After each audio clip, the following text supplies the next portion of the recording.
आज मैं आप सभी को गोगापुर का कमाल दास की कहानी सुनाऊंगी। बड़े पुराने समय की बात है। गोगापुर के राजा थे गोगामल। उन्होंने ही गोगापुर बसाया था कोई 1000 साल पहले। राजा गोगामल के दरबार में कई दरबारी रहते थे, पर वे सबसे अधिक चाहते थे कमालदास को। कमालदास चतुर था, बुद्धिमान भी था।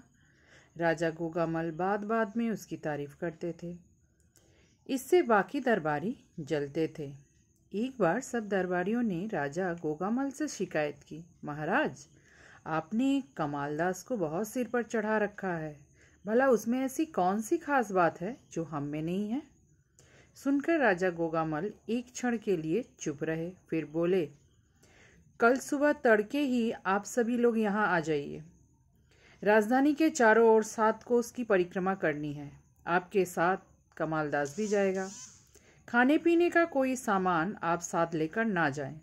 लौटने पर आपको अपनी बात का जवाब मिल जाएगा। अगले दिन सुबह सभी दरबारी यात्रा पर निकलने के लिए तैयार होकर आए। चलने से पहले राजा ने सबको एक एक थैला पकड़ाया। बोले, इसमें 100 लड्डू हैं, इन्हें आप साथ ले जाएं, पर ध्यान रहे ये टूटने ना पाए।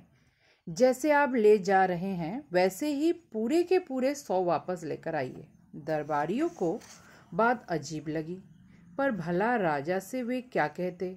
सभी अपना अपना थैला लेकर चल पड़े। चलते चलते अभी 1-2 कोसी पार ही हुए थे कि सभी को जोरों की भूख लगी। पास में देसी घी में बने बेसन के बढ़िया लड्डू थे, पर खाए कैसे? लड्डू काम हुए तो भला राजा गोगामल नाराज ना हो जाए।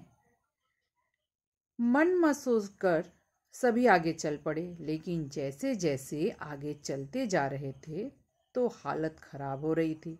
आखिर चलते चलते पूरे 7 कोस की परिक्रमा करके दरबारी शाम के समय वापस दरबार में पहुंचे तो सभी की हालत देखने लायक थी। उनके पैर डगमग डगमग पड़ रहे थे, जैसे जान ही ना हो। पर कमालदास मौज में था, वह बड़े मजे से चलता जा रहा था। लौटने पर राजा गोगामल ने पूछा, बताइए कैसी रही आपकी यात्रा? पर दरबारी इतने पस्त हो चुके थे कि उनमें जवाब देने की भी हिम्मत नहीं थी।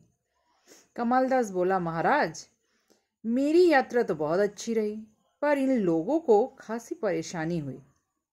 कारण यह कि ये सब के सब भूख के बेहाल थे। और तुमने क्या मेरे दिए हुए लड्डू खा लिए? राजा गोगामल ने कड़कती आवाज में पूछा। नहीं महाराज, पूरे के पूरे 100 लड्डू आप मेरे थैले में गिन लीजिए।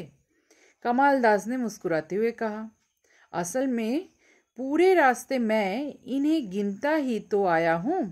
थैले से निकालकर गिन गिन कर अगोछे में रखता था, फिर अगोचे से वापस थैले में डालता था। जो थोड़ा चूरा बच रहा था उसे खाकर फिर आगे चल पड़ता था।